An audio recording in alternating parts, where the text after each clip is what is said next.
بہت سے لوگ جھوٹ میں مبتلا ہوتے ہیں، پیر کو بھی ٹوپی پہنا دیتے ہیں. ہاں بھائی فجر کی نماز پڑھتے ہو؟ ہاں فجر کی نماز تو میرے 10 سال ہو گئے، کبھی قضا نہیں ہوئی، اور کبھی مجا لے کے پڑھتے ہوں نماز فجر. تو ٹوپی پہنا دیتے ہیں پیر کو بھی. تو جھوٹے آدمی کی اصلاح نہیں. ہاں لڑکیوں سے باتیں کرتے ہو؟ نہیں لڑکیوں سے باتیں تھوڑی، بالکل توبہ.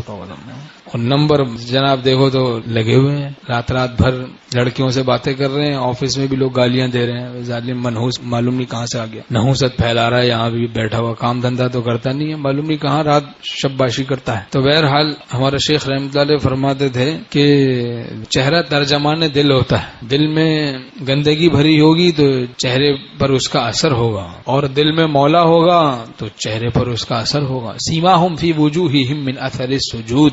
صحابہ رضی اللہ عنہم کے چہروں سے سجدوں کا اثر ظاہر تھا. سچ بولنا چاہیے، جھوٹ سے ہمیشہ بچنا چاہیے. سچ بات کرے، جھوٹ سے بچے، ورنہ اصلاح کبھی بھی نہیں ہوتی ہے. اور جھوٹ کا مرض ہے تو جھوٹ بول دیا، اب اصلاح چاہتے ہیں تو جس کو جھوٹ بولا اس کو بتا دیں میں نے جھوٹ بات کہی ہے، میں بہت بڑا جھوٹا ہوں، میں جھوٹ بولتا ہوں. 1-2 دفعہ علاج پہ عمل کریں گے تو دیکھیں بے شفا ہو جائے گی. ہمت ہی نہیں ہوگی کل کو جھوٹ بولنے کی. کتنے بیچارے جھوٹ کے مریض ہیں، بات پہ جھوٹ. توریے کی بیماری ہو جاتی ہے بعضوں کو، ہر بات میں کوئی توریہ نکال دیتے ہیں. ارے بھائی کوئی ضرورت ہے تو ایک اور بات ہے، لیکن یہ کہ ہر ساری باتیں آپ کی توریہ ہی توریہ ہوتی ہیں. ہر بات میں گھمانا، مختلف باتوں میں گھمانا، کیا اس کی ضرورت؟ گھومی ہوئی باتیں ہیں. اور بے ادب را علم و فن آموختن دادن تیغست دست راہ زن. بے ادب کو علم و فن سکھانا ڈاکو کے ہاتھ میں تلوار دینا ہے. دراصل جبھی بے ادبوں کو نکال دیتے ہیں ہمارے بزرگوں کے ہاں، دیکھا بھائی یہ بے ادب ہے، ایک مچھلی سارے تالاب کو گندا کرے گی، چل بھائی چھٹی کرو، نکالو خانقاہ سے.